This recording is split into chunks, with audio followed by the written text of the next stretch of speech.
Hi everybody and welcome. We've got two video clips for you today. One of them is of a story that was read to children, 3 to 7 year old children at Storyhouse Queer Mini Pride event about 2 weeks ago. And the other video clip is of a man who was a stallholder at Chester Pride last summer.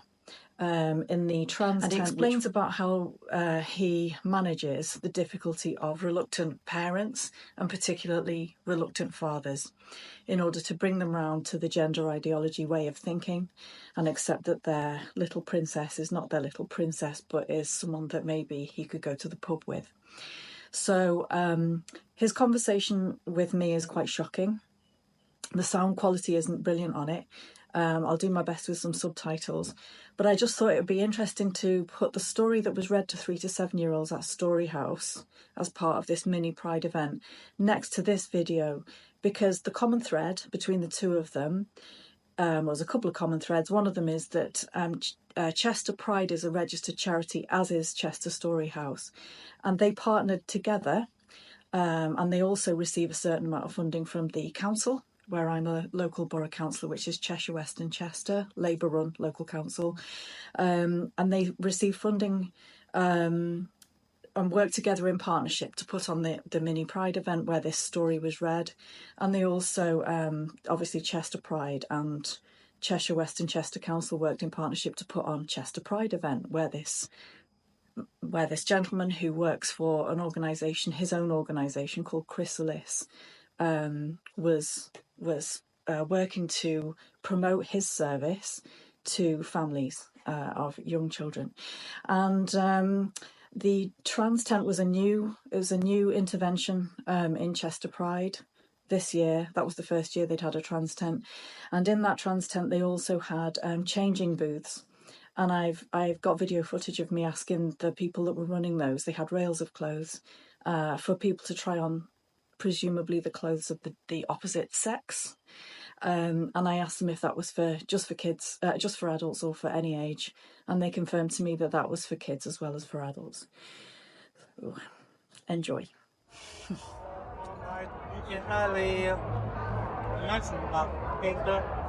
Don't you got something to walk connections around? Just it's probably standard. Yeah. I do a lot of presentations in schools and colleges and things, and the first thing I'm always asked about 14-year-old boys in the new at the end. He's have you still got it? Hiya. Hello.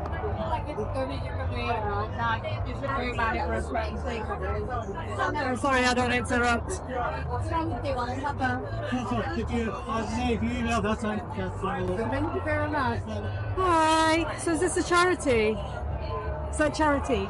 Sorry? Is this a charity? Oh, Chrysalis. Chrysalis. Yeah. It's a charity or? Charity. It's a CIC. Oh, a CIC. Yeah. Okay, all right. So are you income generating or just do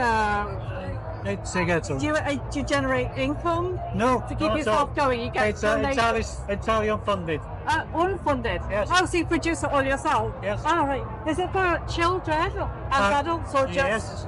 It's children. The youngest trans child I'm supporting at the moment is a 5-year-old. 5-year-old? Yeah. Was that here in Cheshire West? No, that's in Lancashire. In Lancashire. So are you national? Yes. Okay. All right. One of these for school. Say again, sorry? I said one of these. Oh, the youngest child they're supporting is 5 years old. That's nice. And, so how did you support that, the 5-year-old? What sort of things did they need? And generally, with children, you talk to them about what they want, what they need, what they're feeling. We don't mention trans everything. Okay. Because we don't want to focus any mind, we don't want to change anything. We don't want to do anything that is reversible. Okay. So we just, mostly children aren't a problem. It's the parents, trans children, that's a problem. Really? Yeah. Why? What? Because they've got a trans child and they have no idea what to do about it. Okay. So I spend most of my time supporting the parents rather than supporting the children. How do you help the parents? Generally by giving support, giving information, telling them where to find things, telling them what their child is likely to be going through, and things like that. Okay.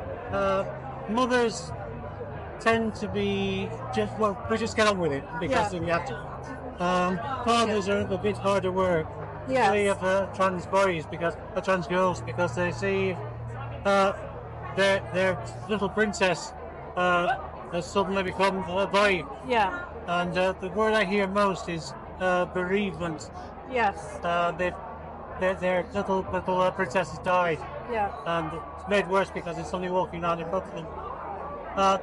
With fathers, I tend to use stereotypes. Yeah. So you have to just ordinary stereotypes like Yeah.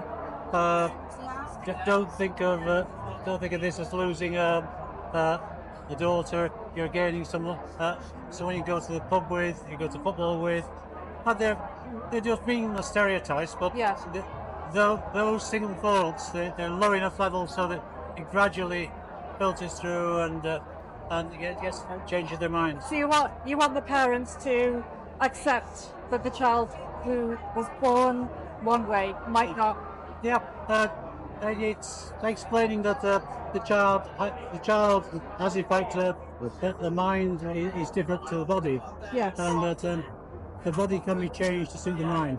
It's not the other way around. The body can be changed. Yeah. So, like, you mean like a sort of breast Hormones, surgery, things like that. surgery? Eventually, Yeah. obviously after they're 18. So, if a child approaches you and they want to know more about sort of smoking or breasts, Yep. flattening, that kind of thing, Yep. do you advise and help them? I'm very careful about giving children advice without first consulting any medical professionals around them, consulting the parents, of course. Yeah. Although sometimes not. With older children, sometimes the parents are against the whole idea, so Yeah. tend to talk to the children separately. Okay. But generally, I have to be sure that they are sincere, they're honest, that what they're doing is right for them. Yeah. And then I will advise them. So how, like, in order to be sure yourself, how do you know that they're not going to change their mind, like, later in their life? There is something about children that you could tell straight away because it's an unconscious thought. Yeah. It's not them thinking I want to be a girl. Yeah. It's just they know they're a girl. Yeah, yeah. They don't even think about They it. know it. Right. Yeah. Where do they start to first get the idea that When they're about 1.5, 2, as young as that, really? that's Really? when you first get the ideas around what gender you are, what sex you are. It's nothing to do with Barbie dolls and fire engines. No. It's just an innate feeling that Okay. I'm a girl. And then the child starts to say it, Yeah. and the parents come to you. Yeah. Like, Yeah. Or I get children's services also refer children into me, do they? and schools refer children into me as So well. Cheshire, West and Chester refer But again, it's nationwide. nationwide. Okay. So what do local council, like Cheshire, West and Chester Council, do they? Yeah, they will- contact you Yeah. to help those children Yeah. and the parents. Yeah. Okay. Right. Generally, children's services. Children's services, Yes. including here. Yes. Okay. All right. Thank you. Thank you.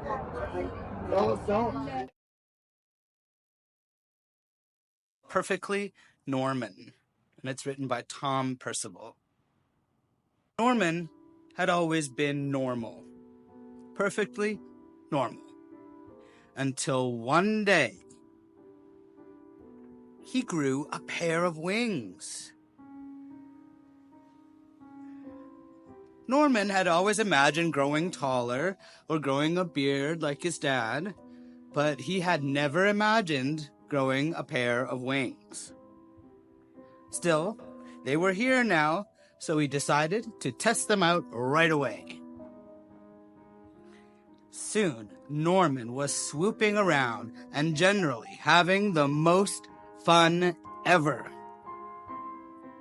But then, he had to go in for dinner.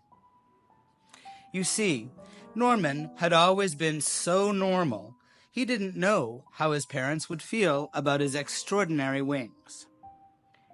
As he went in, Norman covered himself up in a great big coat. His parents didn't notice the wings, but they did think it was odd to be wearing a coat indoors. Bath time was problematic. So was bedtime. The coat was hot and uncomfortable, but Norman had decided that no one should see his wings. Ever. The next day, Norman went to the park, but he was far too hot to play any of his favorite games. And so it went on. Long car journeys were unbearable. The swimming pool was dreadful. And that was nothing compared to his friend's birthday party. The only time that Norman could feel normal now was when it rained. One day, a boy tried to pull his coat off, and Norman had to run away, hot-faced, angry, and sad. He wished he'd never grown those stupid wings.